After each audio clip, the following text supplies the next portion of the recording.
So I would say to embrace your failures fully. In the dental world, we are trained in perfection. Yeah. And we tend to, anything less than perfection doesn't work in the mouth. It's just the way it is. And that kind of spreads into your life that when you get a failure, you kind of push it aside and just try something else. Boy, and I know now in my life what valuable lessons I've learned from failing. And I would say, boy, grab those failures and wring them for everything you can learn. All right, everyone, welcome to Own the Exit. I'm your host, Caleb, and I'm excited about the conversation that we're having today with Dr. Ruth Mannschreck. She has an unbelievable story, so we're just going to dive right in. I think the value that you're going to get from today's episode could massively transform your business and help you to own your exit. And so, Ruth, thank you so much for being on the show. Caleb, I just want to say thank you for having me, and it's wonderful. I'm so excited to speak with your audience. I think this is a great group of people. Yeah, absolutely. We've got an unbelievable audience here of entrepreneurs who honestly, they want to do exactly what you've been able to do and what you help other people do. But when we met the first time and we talked, the thing that stood out to me the most was how similar a story that we have in how we are going through something really difficult, going through something hard related to kids and health and all that kind of stuff, and how that realigns you as a human being. And although I would never wish on anyone to have to go through something like that, the lessons that we learn going through those seasons and the things that we have to do to make things work honestly are some of the lessons that I wouldn't trade for anything. And so I'd love for you to give a little of your backstory before we dive into tactics and ways that entrepreneurs and business owners can work less and still make more. I'd love to hear what got you to this point. What drove you to actually, because it was by necessity, right? You had to do this in your business. My husband and I were married. We have 2 little boys at home. I was practicing full time, 5 days a week. And you're a dentist, and then our daughter right? I'm a dentist, right? Yes. I have my own practice. And our daughter was born. She had a very traumatic birth. She was in intensive care for almost 6 weeks. And when she came home, she had a list of 8 doctors that she had to see every week. And my practice wasn't something I could just sit down and say, now I guess I'm a full-time mom. So we had to figure out, how am I going to do both, care for my child and care for my practice? And I want to be real clear on this point. I led the charge in our practice to scrunch our hours down, but I could not have done it without the give and take of my team. Team is so important especially for service providers, professionals in private practice, service providers. We run on the backs of our team. So my team and I just said, we have to scrunch what we do we have 2.5 days. That's it. The rest of the time is for my daughter. And we did it. We changed everything. And it got down to the point where my team said to me, Dr. Ruth, unless it requires a handpiece in your hand or you have to have a dental license, you cannot do it in the office, which was painful because I love doing all kinds of things in my practice. So many entrepreneurs we have done all the pieces. We know how to do it. We're really good at it. So it was really hard to cut back, but we did it. We did it together and we got back up to our original revenue, and then we surpassed it. And we never went back to 5 days a week, even after my daughter did better. And by the way, she's amazing. She got her master's. She's married. She's awesome. Doing wonderfully. It's just touch and go there in her developing years. Yeah. No, and I know I shared with you how a few years ago I went through a similar thing, and it created a similar type of alignment of perspective when my son at 9 months old had a stroke. And we were basically living in doctor's offices, rehab clinics, the hospital for nearly a month. And then after that, it was doctors, specialists, rehab clinics, everything 4 or 5 days a week, multiple hours every day, driving back and forth, all the kind of stuff. And something that you just said, though, that really stood out to me is your team said to you in the middle of this, unless it requires a dental license or a handpiece in your hand, you're not allowed to do it. That sounds like two things that I take away from that is, one, sounds like an amazing team. An amazing team that not only cares about the business, but cared about you as a human being and knew what you needed and was willing to step up and provide that support. It's not common to have a team like that. So I'd love to hear, one, how you were able to build and lead and empower a team that felt the confidence to tell the boss what she could and couldn't do and actually allowed that to happen. That's something that not a lot of business owners have or would be willing to allow to happen. It comes down to, one, finding wonderful people, but also truly supporting those people, looking out and looking out for them, giving them everything they need to succeed. Sometimes that's training. Sometimes it's time. Sometimes it's just leadership. There's all kinds of things that an owner, a leader, needs to provide for their team in order to actually attract the right people to your business.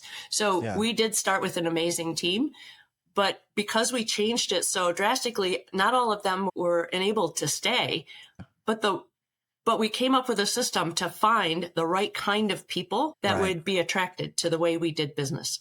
Yeah. Yeah. No, I love that. Now you share a lot about the kind of the 5 steps that every business owner can and should focus on if they want to work fewer hours and still produce the same output. And really it comes down to leverage, right? Finding what are the leverage points. But before we dive into that, what I want to set up here is for our audience to understand that you found a way to generate as much revenue and then even grow your revenue beyond what it previously was by scaling your office's hours from 5 or 6 days a week down to 2. You found a way to accomplish that. A lot of entrepreneurs would say, okay, then the next step is just add a 3rd day within that same system, add a 4th day, grow back to 5 or 6 days within that system, and then you've 5x'd your revenue, right? Like you 5x'd your profit, x'd your revenue. But instead, what you chose to do with that time was partially focus on your family, things that you value, things you care, but then also focus on helping other business owners be able to do what you've done. And so I'd love to hear what inspired you to want to do that, to want to give back to other business owners in that way and help them do that. It actually was the dentist in the suite next door to mine. In our building, I was in a building with 5 offices, and they were all dentists. Okay. And the guy next door to me caught me in a hall one day and he said, "Ruth, what is going on?" He said, "You're never here. And yet you're surviving. Your office is thriving. What's going on over there?" And he became my first coaching client. Wow. Was teaching him how we did things, what changed. We call it business lifestyle by design. Yeah. We didn't become entrepreneurs to have a 9-to-5 job. We just didn't. We all have our own definition of what success looks like. Yeah. And my definition started out pretty small. In my mind, it was to provide excellent care for my patients, to care for my family, to enjoy my life. And after this experience, my definition of success is so much bigger because now a piece of my success is making sure other business owners have those same options open to them. Yeah. They just never looked at their business the way I have now. Yeah. Yeah. And you've boiled it down into 5 kind of key areas or key steps that business owners can take. And from our conversations, it's industry agnostic, right? It's not just for dentists, for doctors, for service-based businesses. It's industry agnostic. And so I'd love for you to jump into what those 5 steps are. Maybe highlight step number 1 for us. And if you're listening right now, this would be a great time to pull out your notepad and start taking notes because I think you're going to get a ton of value here. Ruth, I'd love to start with step number 1. What's the first thing that a business owner who wants to work fewer hours without losing revenue, profit, and income, what's the first thing that they should focus on? The first thing you really need to look at are your systems. You really have to develop some robust operating systems. not everything has to be turned into a system, but all the big stuff does. I always suggest that people start with what I call their client journey or their patient journey, from the first phone call when someone calls your office to request something. Every step, what happens to that patient or that customer, all the way on down the line until they get to your version of a recall system where you've served them, you've handled everything, and how do you stay in touch with them? But have each step along the way documented: who's responsible, how does it go, what does quality control look like, what does communication look like? But look at all of so there's a process for collecting your accounts receivable. There's a process for paying bills. Everything has a process so that everyone knows exactly who to go to or what step in the process needs to be addressed. Yeah. Does that make sense? Yeah, no, absolutely. So systems are number one, right? And we talk a lot about this in our business. I'm constantly working with my team saying, as you do something, even because we innovate a lot in our companies, right? We want to come up with new ways of doing things and explore new opportunities, new offerings, things like that we can bring to market. But as we're doing that, as we're working through those processes, one of the key factors at first, and I want to hear if you agree with our approach, is just writing down in an SOP how it is exactly that you're doing the work that you're doing, right? Step by step, this is how you're doing. And then it can be reviewed, it can be optimized. You can find out where you can cut out slack and cut out lag and all that kind of stuff. But the first thing is document, right? Just document the way you're currently doing things. I think a nice update to what you just said would be when we onboard a new person, I give them a verbal to do of how I want something done. And then I ask them to write their own SOP for it. Yeah. Or we do it with video now. A lot of companies are doing videos instead of writing it all out. Yeah. But that way, then I find out, does this new person really get what I was saying? Did they really? And then that means, because remember, as the owner, I'm trying to not do more things. So if we have new people write out what they think the SOP is, and it's much faster to check it. And if they do it, they're going to remember it better than if I just tell them or make them read it or watch it. Yeah. So that you talked about that client value journey, that initial, when you're onboarding and bringing on a new patient or a new client, and it's, again, industry agnostic, you use that as an example. Real quickly, how is it that people normally do that the wrong way? And then what would a Ruth Mannschreck system look like? The most common thing that I see when I go into a company is that they don't have a system written down or documented in any way, shape, or form. They just verbally know this is how we do it.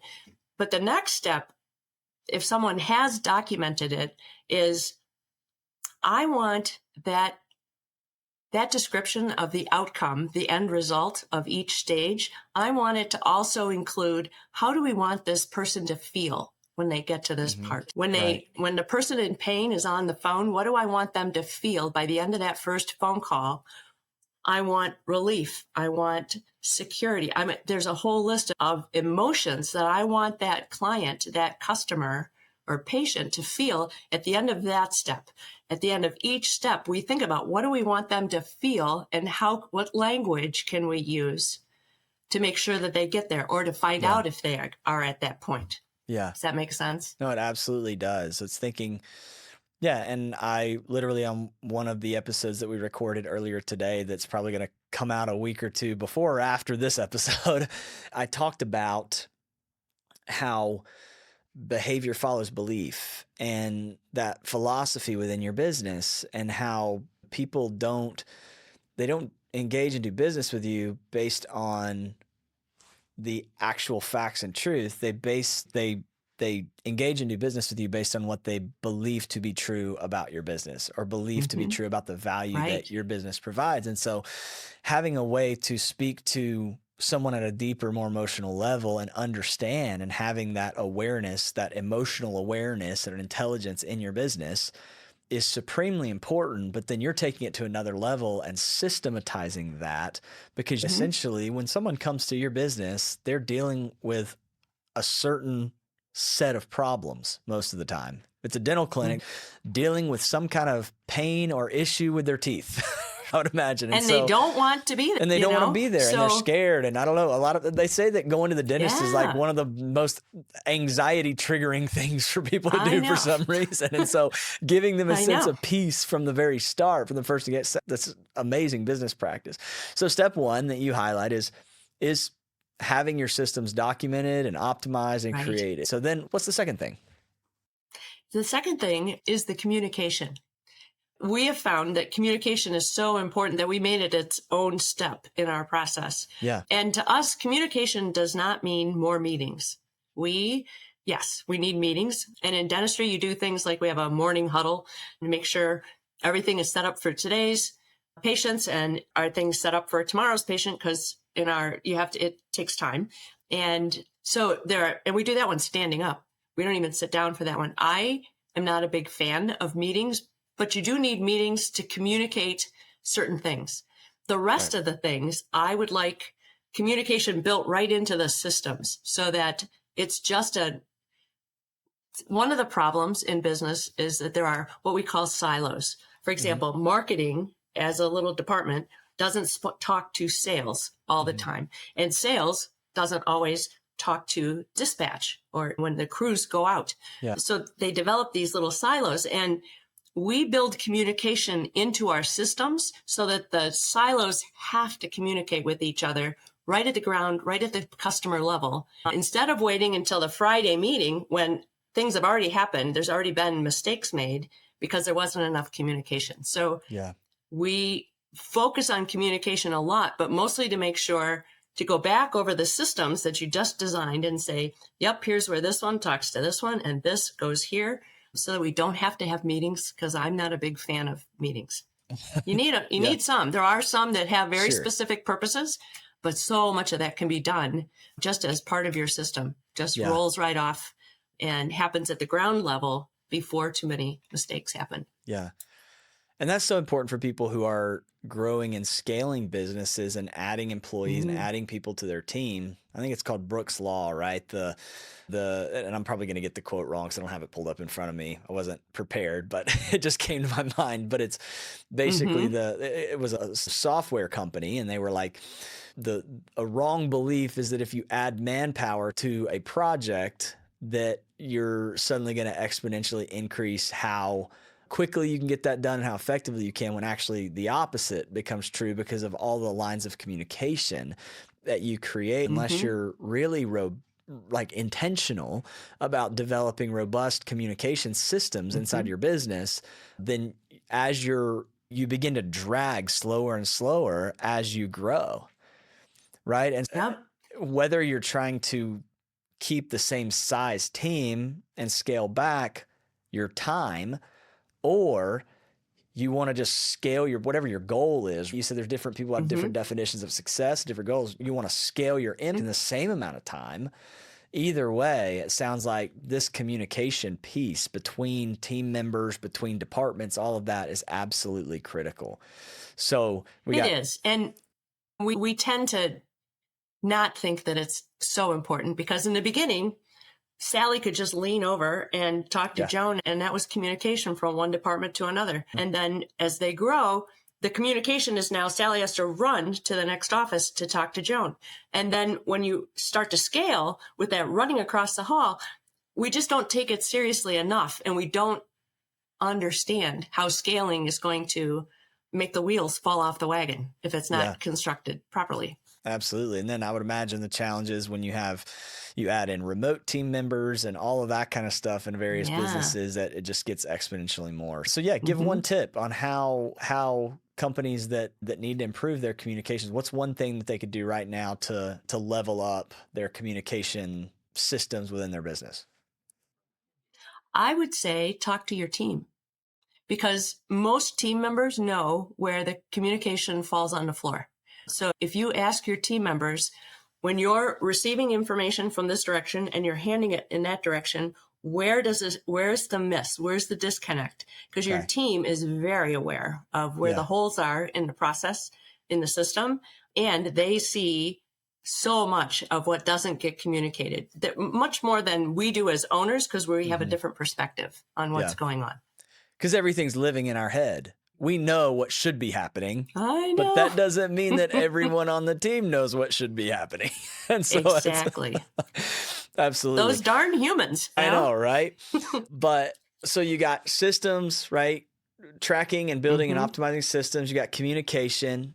What's step number 3 that businesses who want to work fewer hours, or business owners who want to work fewer hours and accomplish the same thing, or they want to just grow and scale in the amount of hours that they have?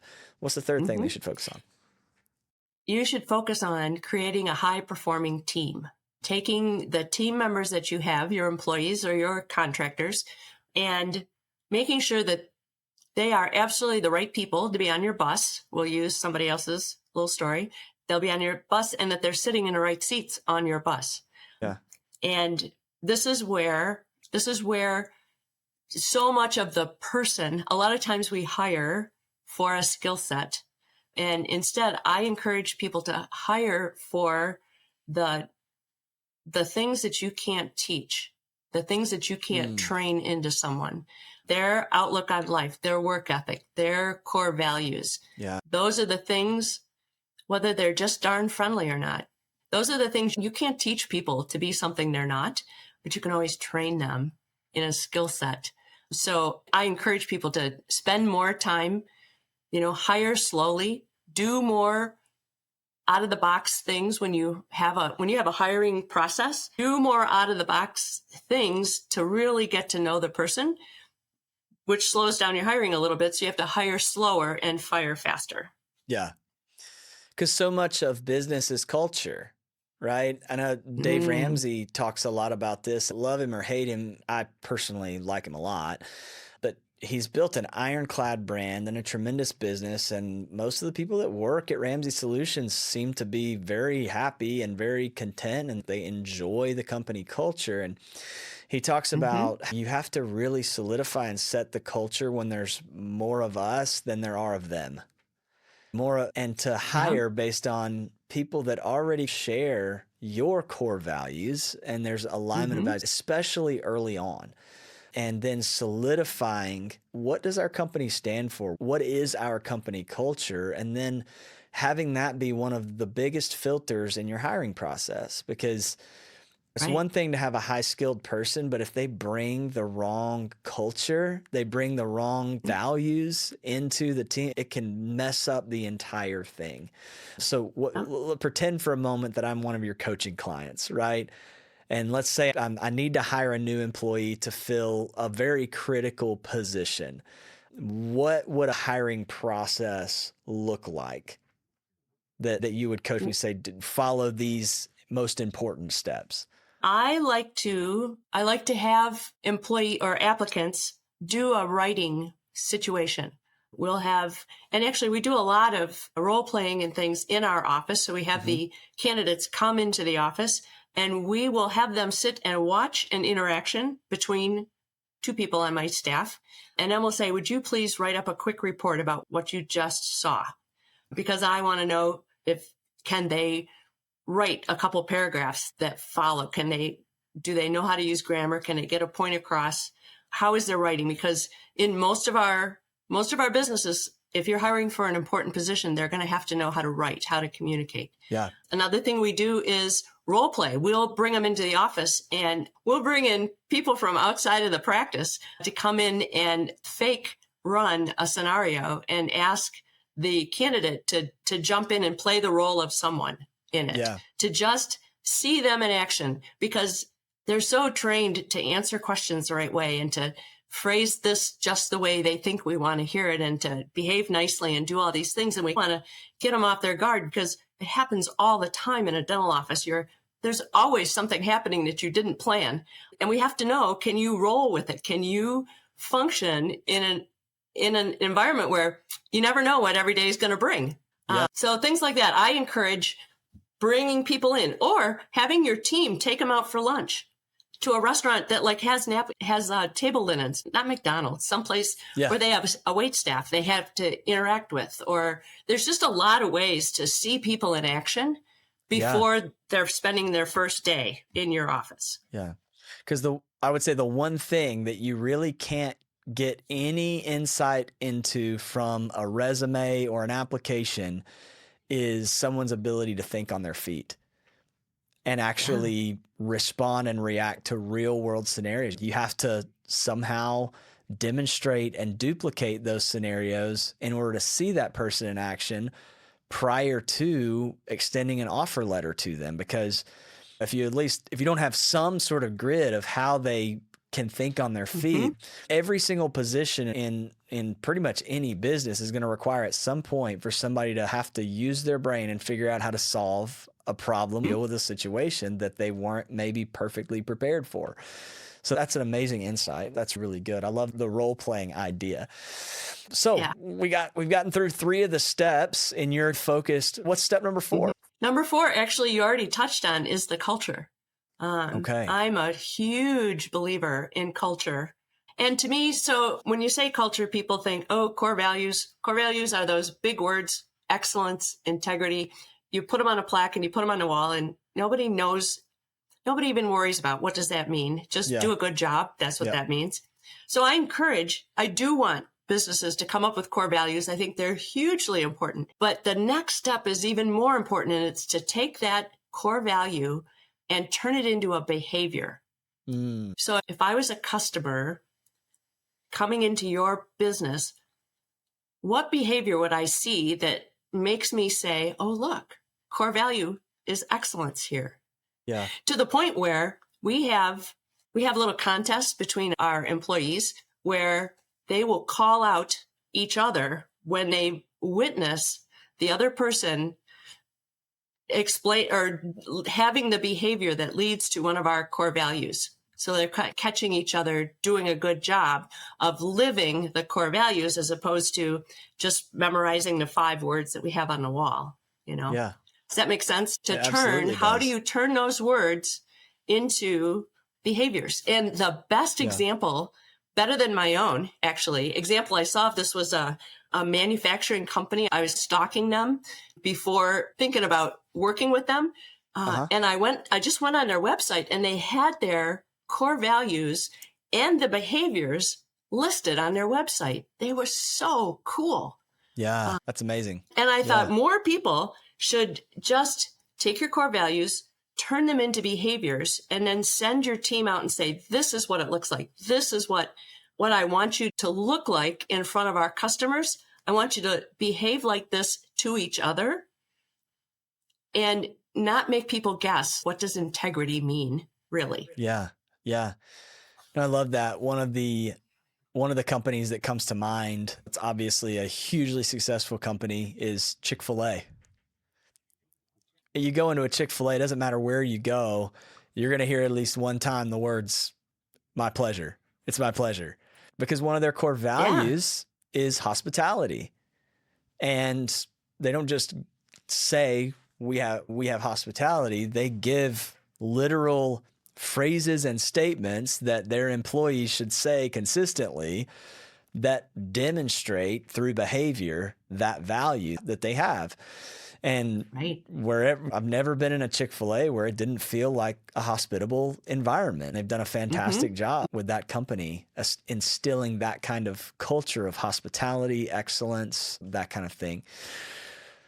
So we've got systems. Go ahead. Nope, you're good. We're on our way to the last one, which is the last step in this little series, which is I call great leadership.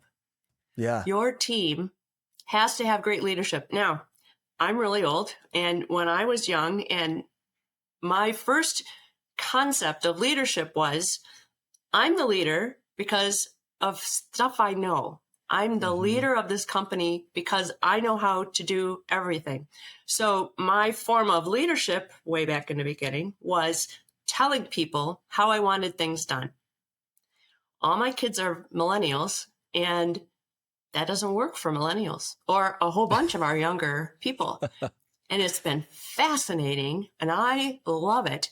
The new way, or one of the new ways to provide leadership for these younger people who I adore, they're fabulous, I love having them in my business, is to paint a picture of the result that you want. I want you to accomplish this. It has to have these parameters. You have to abide by all of our core values in the business. Has to make Dr. Ruth happy. All those things. That's what I want. Go do it. Show me what you got. Yeah. It's not me saying, I want you to swab this with alcohol. Then you have to put this in the autoclave. And then you have to see what the difference. Yeah, absolutely. It's outcome based. It is. Paint, clearly communicate the desired and necessary outcome with the acceptable parameters, and then invite your team to bring their genius to the table. And a lot of times, and I've seen this in our business, you end up with a better result and a better outcome than if you had dictated that they just do it your way. That's right. And even if it's not better, they're going to find out, they're going to figure out that my way was the way that they come up with, which is fine. Yeah. But what we do many times, when we ask younger people to come into our offices and we say, I want you to do this and this and this. So they have taken their creativity and left it at the door. A mentor of mine once taught me that. She said, you're making them leave their creativity at the door, and then you wonder why they're not excited to be in your office. Yeah. They have all this creativity, all this great perspective of a different human being out in the world, and you're ignoring it. You're just ignoring everything that they bring to the table. So this new way of giving them, now it means you have to paint a great picture of what you want. You have to give great results, but you let them bring their creativity. And it's so much more engaging for that high performing team that's really hard to hang on to because employee churn is a thing. Yeah. But if they're more engaged, they're 80% more likely to stay where they work than if they're not engaged. Yeah. If they feel like there's empowerment for them to bring their genius to the table, because everyone wants to feel more than they just want to get a paycheck. And we work to get paid, right? At the end of the day, we work because we have to. Most people wouldn't go to a job every day if they didn't get paid. But bigger than that and more important than that, we want to feel like what we're doing is actually contributing to something that's bigger than us, and that our contribution is valuable. And that's so good. So just to recap the 5 steps so that I have them and I can internalize them. Systems. Okay.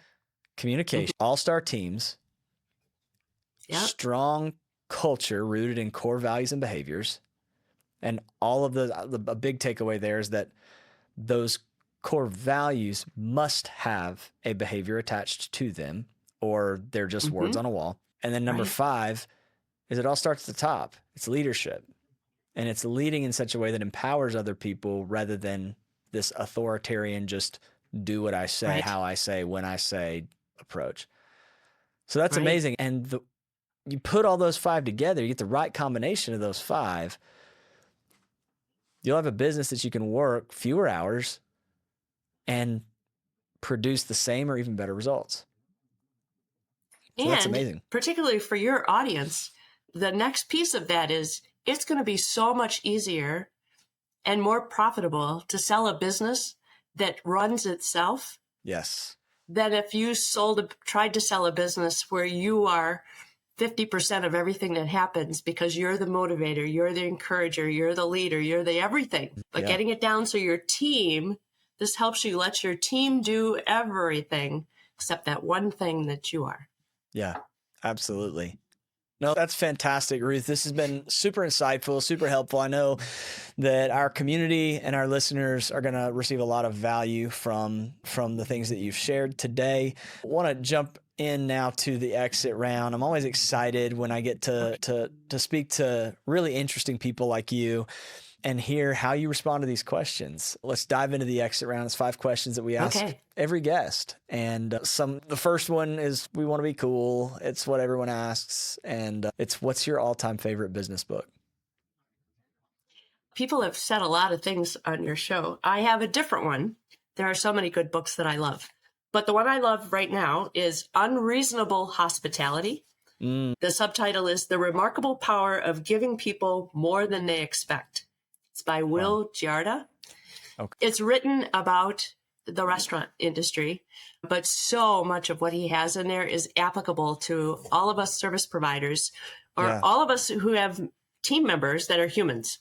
It's a great book. I totally enjoy it. Unreasonable hospitality. So that's amazing. Right. A lot of what we do in Own the Exit, as well as in our main companies, is help people convert active income into passive income. So I always ask this question out of curiosity. What percentage of your current income would you say is fully passive? I would say we're not actually using it as income right this second because we're building for a project, but I'd say we have probably 30%. We like residential rentals. So that's where we are. We're not using it for income, but it's building another project for us. Building another project for you. Yeah. So it is income. You're just choosing to allocate that income to keep building, which is awesome. Right. That's awesome. What's one thing that you wish you could do more of, but your business commitments hold you back? At one point, I was leading work mission trips to Haiti. Okay. And we never got that back up off the ground after COVID. A lot of bad things happened in Haiti, but I would give the world to go back, and we built schools and dug wells. Those were our two big projects down there. That's awesome. That's awesome. I did some of that kind of work in Brazil, northern Brazil as well. So that's amazing. Oh, cool. I love that. Very cool. All right. So Ruth, if you could go back in time, what advice would you give your younger self about building a business? So I would say to embrace your failures fully. In the dental world, we are trained in perfection. Yeah. And we tend to, anything less than perfection doesn't work in the mouth. It's just the way it is. And that kind of spreads into your life. And when you get a failure, you push it aside and just try something else.